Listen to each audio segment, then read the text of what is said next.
Good morning, beautiful people. How to make bulletproof coffee. Are you curious about keto or ketogenic diet, which is a way of increasing your fats and reducing your carbs in your diet? I'm here to show you a really quick and easy way to make bulletproof coffee that doesn't destroy your blender or make a huge mess in your kitchen. So, my name is Hadassah Vitar, and I am here to show you how to make bulletproof coffee. So, first thing we need is coffee, obviously.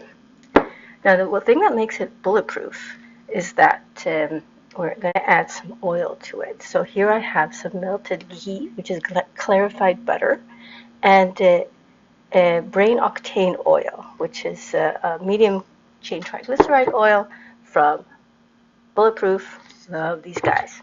Okay, so here's the thing. How are we going to put that oil in the coffee and not make it be horrible? Because you don't want an oil slick on top of your coffee, right? So here's the genius trick, which I learned from a guy called Matthew Van Herp. Thank you, Matthew. So get a French press, a cheap French press. Don't use your fancy one that you got from your sister-in-law like I did at first. Here is a nice French press, a cheap one from Superstore. We put in the coffee.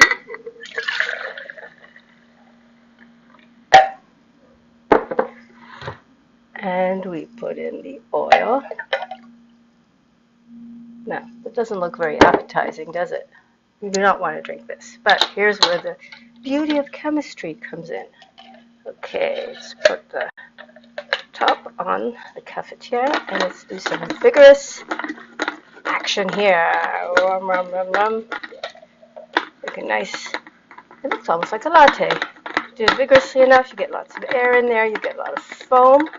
If you like cappuccinos, especially, this is going to be fun.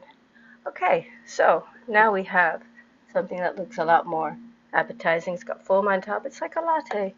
Pour it into your cup.